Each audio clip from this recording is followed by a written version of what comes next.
Our story begin in episode 17 in season 2. Now, before I continue, I want to mention something. You see, when I said Oximus killed a Starscream clone with overwhelming it with electricity, I forgot to mention the name. It was actually Skywarp. He was killed. And Aster Storm was also killed if I remember correctly. And yeah. So both of them are dead. So it's only Dirge and Thundercracker. Huh. Well, that's nice, but yeah. Now let's start this part. Now we would see Megatron wondering what to do against Oxen since he has the Axe of Destruction. But then we would see Soundwave walk up to his master and inform him there's a Decepticon ship coming towards Earth. Hearing this makes Megatron wonder, who would it be? Thinking to himself, but just like nonchalantly, he just goes straight. And it's just a drop ship that only has one Decepticon, who lands and comes out. And Megatron is shocked to see him. He's like, oh no, not you. No, not you. Out of all the bots, why are you here? As we see, is Lugnut. And Lugnut runs towards his master, gets on his knees, and screams just glaze.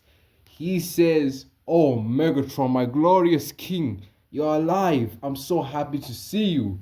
I am here to serve you, my glorious master. Megatron thinking twice about his life. But yeah.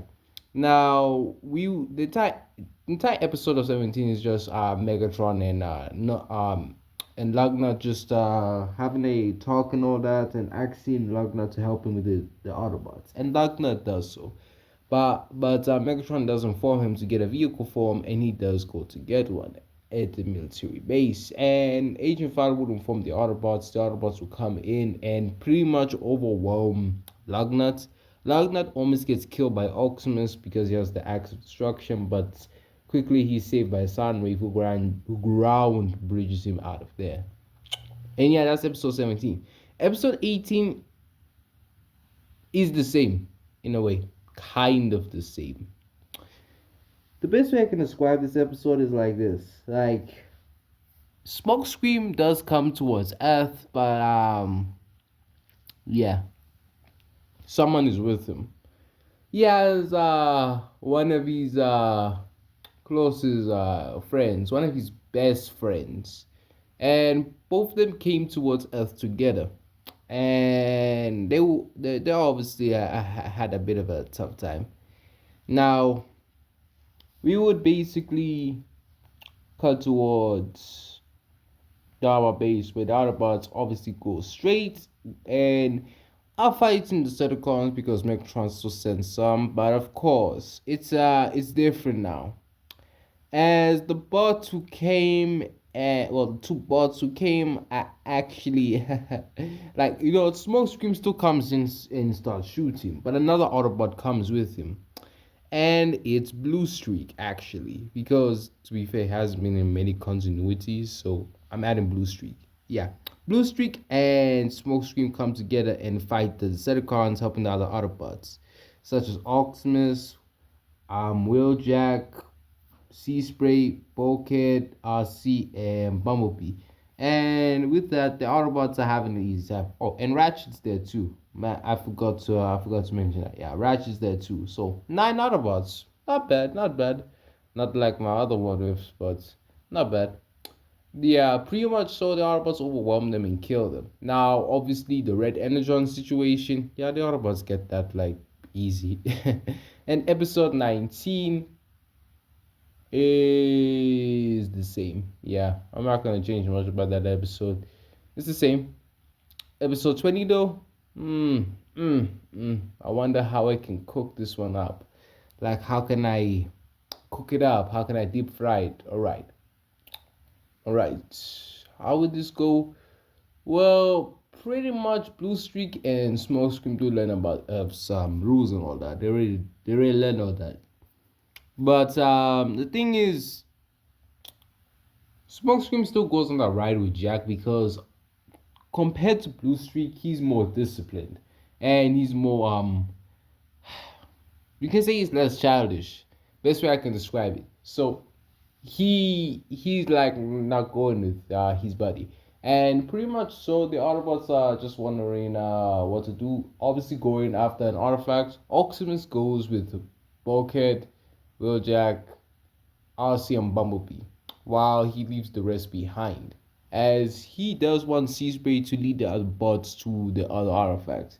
And when Smokescreen comes back, Blue Streak, Smokescreen, and Seaspray all go. Now, in this timeline, when they go and find the Star Saver like usual, Smokescreen doesn't go because Blue Streak actually stops him because he does inform his buddy that only a Prime can hold the Star Saver. So they have to wait for Optimus. But Smokescreen will be like, but it might take too long. The Decepticons might get it. But then Blue Streak will say something interesting. Yeah, they're gonna get something they can't use. Is there a point? And hearing this makes his buddy like, fair enough. But Seaspray does inform Ratchet, and Ratchet in this timeline actually finds out and obviously tries to communicate to Optimus. And it doesn't really work. And Seaspray sees the Decepticons are about to grab it. So he informs both Blue Streak and Smokescreen they have to distract them long enough. Before like they go, Seaspray does tell Ratchet just to ground bridge to Optimus' location, just tell him what's going on. And here in this Ratchet nods. And oh yeah, also Jack is not there because Seaspray made sure he didn't bring Jack. Like he made sure Smokescreen didn't bring Jack. And the three of them go together. And basically they're just distracting the Decepticons. They're using their ability, well not their abilities, they're using their weapons and everything to overwhelm them. And the vehicle forms as well. And Smokescreen does try to grab the Star Saber like he did in Ganon, but before he gets shot from the back by the Decepticon, Blue Streak is there to shoot it away, and he tells his buddy, "Dude, you're not a Prime. Relax. You're not gonna get that thing out of here." And Smokescreen proceeds to let it go, and he's like, too bad. As he proceeds to help out his two comrades, but of course Optimus will come slightly earlier, and with his abilities, he's just oh my gosh. Like bro creates an entire thunderstorm, making Megatron confused where he is. But when he sees Optimus, he orders all his Decepticon flyers to attack him, and that's every Decepticon, giving the Autobots a chance to cover Optimus. But pretty much so, Optimus grabs the Star Saver the same, and yeah, pretty much so he cuts the mountain in half. But Prime does something extremely interesting. He looks at the sword and the axe, and he wonders if he can combine them. And he tries it, and it works. He gets an axe sword, having the abilities of the Star Saber and the axe. And yeah, and remember, I said the axe is like a solar system to maybe even galaxy. So this, you can say it might even reach universal. But let's not even bother. Now, pretty much so, Optimus just went from being dangerous to being extremely dangerous. And he does the same thing he does in canon, but in this timeline, the ship is actually going to be grounded because Prime destroyed it way more. And yeah, pretty much, yeah, that's how Optimus does it. And pretty much the rest of the episode plays out the same. Episode 21 though, that episode goes the same. Everything goes the same. Everything. But when Megatron fights Optimus, there is a slight, if not biggest difference in history. Like, I would say this is like the biggest difference. Like Megatron never destroyed the Star Saber. It's actually the opposite. In this timeline, Optimus is the one to destroy the Dark Star Saber. Two reasons. One, he combined the axe and the sword together, and the axe and the sword together will also give him more power from the Matrix. And also, even if Optimus didn't put the power of the Matrix, the Dark Star Saber was equal towards the Star Saber. And the thing is, no, it was not weaker, it was actually equal. The reason why Megatron managed to destroy it is because of the Dark Energon. Remember, Dark Energon weakens Cybertronians. So it was weakening Optimus and his connection towards the Star Saver because Dark Energy is more corrupt and more evil. So it's kind of hard for like regular bots or even primes to like use it and all that, which is why Megatron is it can use it because he was given some dark energy and all that. But yeah, pretty much that's the reason why the Star Saver was destroyed. But since Optimus combined it with the axe, making it more powerful, Prime destroys Megatron's Dark Star Saver, and I would say Prime is like more mad than he was in the original timeline. And the reason why is because I kind of changed his character because honestly, I can't lie.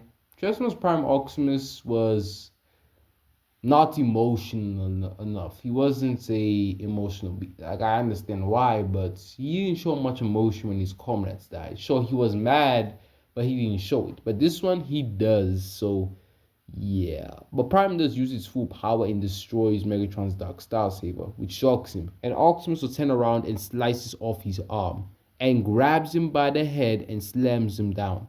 And Prime proceeds to just beat Megatron up, actually, overwhelming him until a ground bridge is open, which brings out two Starscream clones, which is Thundercracker and Dirge, who want to get revenge for their brothers. But Prime just looks at them and proceeds to just slice, cutting them in half. But it gives Sunwave the chance to basically open up a ground bridge underneath Megatron to basically get out of there. Now Prime will look at the two clones and proceeds to kill them because honestly, Prime should have been like that because the Cybercons have been messing up the chances for a while, so Prime is just pretty much done. But of course, we would see Smokescream picking up the key and telling Optimus he got that. And yeah, pretty much that's the end of episode 21. And we will skip to episode 22, which plays. Would I say the same? No, not really. Like, yeah, Knockout does get the second key. But the third key, the one that who's this? The one that Starscream got, that's way different. Like Starscream doesn't get that because oh my bad. I'm sorry about that. The reason why Starscream doesn't get that because one, he's dead. Two, he Red and John goes to the Autobots and they pump that thing up, they grab the key and leave. Like they gave it straight towards Optimus, who just speeds in, grabs the key and books it. And yeah. Pretty much, yeah, that's the rest of the episodes, and it's the end of this part. And yeah. Honestly, this series has shorter parts like compared to others who have up to 20 to 30 minutes, even 40 minutes. But yeah, I'm just gonna keep my mouth shut and we shall continue this later.